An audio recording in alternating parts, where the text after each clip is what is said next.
Hi friends, பொடலங்காயில் வடை செய்கிறோம்பா. எப்படி செய்யுதுன்னு பார்க்கலாம் பாருங்கள். எப்பயுமே பொடலங்காயில் நம்ம கூட்டு, பொரியல், சாம்பாரில் தான் போடுவோம். இப்போ இதில் நம்ம நல்லா வடை சுட்டு காட்டுறேன். இந்த மேல் தோலெல்லாம் நல்லா சீவிட்டு நம்ம இதை பொடி பொடியாக கட் பண்ணி இதில் வடை எப்படி செய்யுதுன்னு பார்க்கலாம் பாருங்கள். இப்போ அதுக்கு தேவையான பொருள் பாருங்கள். பொட்டுக்கடலை கொஞ்சம் பொடி பண்ணி வைக்கணும். கொஞ்சம் ஒரு 2-3 ஸ்பூன் எடுத்துருக்கேன். அப்புறம் பச்சரிசி மாவு ஒரு 3 ஸ்பூன் எடுத்துகிட்டு பாருங்கள். பச்சை மிளகாய் ஒரு 2 கட் பண்ணி வச்சுருக்கேன். அப்புறம் ஆனியன் ஒரு 2 கட் பண்ணி வச்சுருக்கிறேன். கருவேப்பிலை தழை, கொத்தமல்லி தழை இதெல்லாமே இப்போ இந்த வடைக்கு எல்லாம் ரெடியாக இருக்குது. இப்போ இது எப்படி செய்யுதுன்னு பார்க்கலாம் பாருங்கள். பாருங்கள், பொடலங்காயை நல்லா தூள் தூளாக நல்லா கட் பண்ணி வச்சுருக்கேன். இப்போ வடைக்கு நான் இது என்னென்ன போட்டு நம்ம கலக்கலான்னு பாருங்கள். ஃபஸ்ட்டு பொட்டுக்கடலை மாவு பண்ணி வச்சுருக்கேன், பொடி பண்ணி வச்சுருக்கேன். அதை நம்ம சேர்த்திக்கலாம். இந்த பொட்டுக்கடலை பொடி எதுக்குன்னா, இப்போ இந்த பொடலங்காய் போட்டால் நம்ம அந்த பசை நல்லா வடை சுடுறதுக்கு பசையாக இருக்குங்கிறதுக்காக. அதிலே நம்ம பச்சரிசி மாவு ஒரு 3 ஸ்பூன் எடுத்துருக்கேங்க. அதையும் இதிலே ஆட் பண்ணிக்கலாம். அப்புறம் பச்சை மிளகாய் நம்ம எடுத்து வச்சுருக்கோம் இல்லையா, அதையும் நம்ம இதில் சேர்த்திக்கலாம். அப்புறம் ஆனியன் கட் பண்ணி வச்சதும் அதிலே போட்டுக்கலாம். அப்புறம் கொத்தமல்லி தழை அதை கொஞ்சம் ஆட் பண்ணிக்கலாம். கருவேப்பிலை தழை கொஞ்சம் சேர்த்திக்கலாம். இப்போ பொடலங்காயும் அதிலே நம்ம போட்டு நல்லா பிசைஞ்சிக்கலாங்க. இது ஒரு வித்தியாசமாக இருக்கும் பாருங்கள், டேஸ்ட்டு கூட. இப்போ பச்சை மிளகாய் போட்டோம் இல்லைங்களா, அதிலே கொஞ்சமாக மிளகாத்தூள் கொஞ்சம் பண்ணிக்கலாம், காரத்துக்கு கொஞ்சம் எக்ஸ்ட்ரா.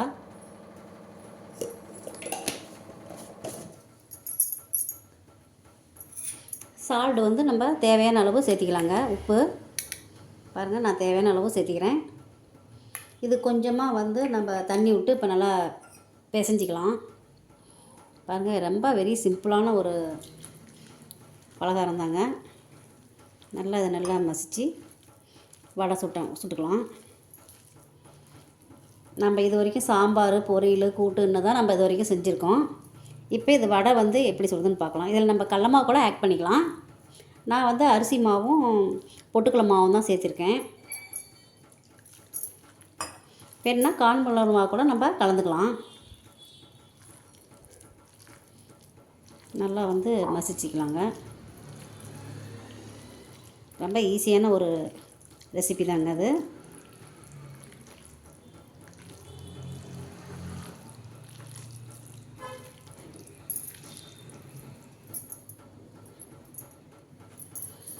பாருங்கள், நல்லா பிணைஞ்சிக்கிட்டேன். இப்போ இது சின்ன சின்ன உருண்டையாக பிடிச்சி நம்ம எடுத்து வச்சுக்கிட்டு அதுக்கப்புறம் வடை போட தட்டி நம்ம எண்ணெயில் போட்டுடலாம். பாருங்கள், இந்த மாதிரி சின்ன சின்ன உருண்டையாக பிடிச்சி நம்ம எண்ணெயில் பொரிச்சு எடுத்துக்கலாம். இது குழந்தைங்க பொரியல் சாப்பிட மாட்டாங்க, சாம்பாரில் போட்டாலும் எடுத்து வச்சுருவாங்க. இது மாதிரி வடையாக தட்டி போட்டால் இது ஏதோ புதுசாக செய்கிறாங்கன்னு சொல்லி சாப்பிட்டுக்குவாங்க. இது ரொம்ப ஈஸியான ஒரு ரெசிபி தாங்க. இந்த மாதிரி எல்லாம் உருண்டை நம்ம சேர்த்தி அதுக்கப்புறம் தட்டி நம்ம எண்ணெயில் பொரிச்சிக்கலாம். பாருங்கள், ஒரு சின்ன பொடலங்காயை தான் நான் எடுத்தேன். இப்போ இது ஒரு 8 உருண்டை வந்திருக்கு. நம்ம இதை வடை தட்டி போட்டுடலாம். இது ரொம்ப சிம்பிளான ஒரு ரெசிபி தாங்க. இப்போ செய்கிறேன், எப்படி பார்க்கலான்னு பாருங்கள். பாருங்கள், ஸ்டவ் இப்போ ஆன் பண்ணி கடாய் ஒன்று வச்சுருக்கேன். இப்போ ஆயில் விட்டுக்கலாம். ரொம்ப சிம்பிளான ஒரு ரெசிபி தாங்க, ஈஸியாக செஞ்சிடலாம். பொடலங்காயில் வடையா நம்ம கேள்விப்பட்டதே இல்லை. அதை பாருங்கள், எப்படின்னு நீங்களும் ட்ரை பண்ணி பாருங்கள். இப்போ ஆயில் காஞ்சோன்னா வடையை தட்டி நம்ம அதில் போட்டுடலாம். பாருங்கள், ஆயில் நல்லா காஞ்சிருச்சு.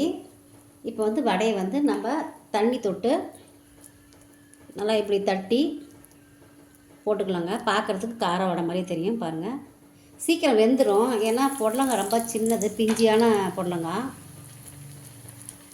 இது மாதிரி ட்ரை பண்ணி பாருங்களேன், நல்லாயிருக்கும். குழந்தைங்க விரும்பி சாப்பிடுவாங்க.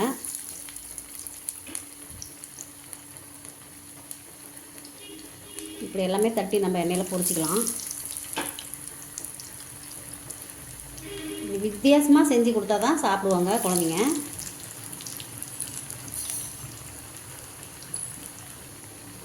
பாருங்கள், ஒரு பக்கம் நல்லா வெந்துருச்சு. ஏன்னா நம்ம பச்சரிசி போட்டோம் இல்லைங்களா, நல்லா கிறிஸ்பியாக நல்லா வந்துடும்.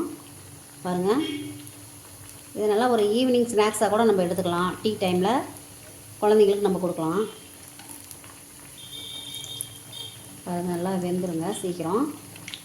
அப்புறம் எடுத்து ஒரு பிளேட்டுக்கு நம்ம சேவ் பண்ணிக்கலாம். பாருங்கள், நல்லா வந்து கிறிஸ்பியாக வந்துருக்குது. இதை மாதிரி நீங்களும் ட்ரை பண்ணி பாருங்கள். இது புடலங்காய் வடையானா எல்லாருமே வந்து ஆச்சரியப்படுவாங்க. ரொம்ப மொறுமொறு. இதில் வந்து என்ன ஒரு டிப்ஸுனால் பச்சரிசி போட்டிங்கன்னா நல்லா வந்து கிறிஸ்பியாக வந்துடும். இது மாதிரி ட்ரை பண்ணி பாருங்கள் ஃப்ரெண்ட்ஸ்.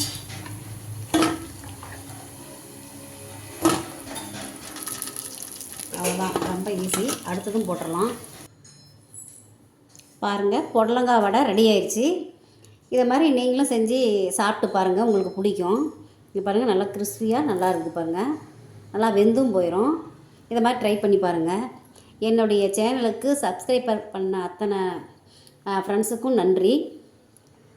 எல்லாத்துக்குமே ஷேர் பண்ணுங்கள், சப்ஸ்கிரைப் பண்ணுங்கள், கமெண்ட் பண்ணுங்கள்.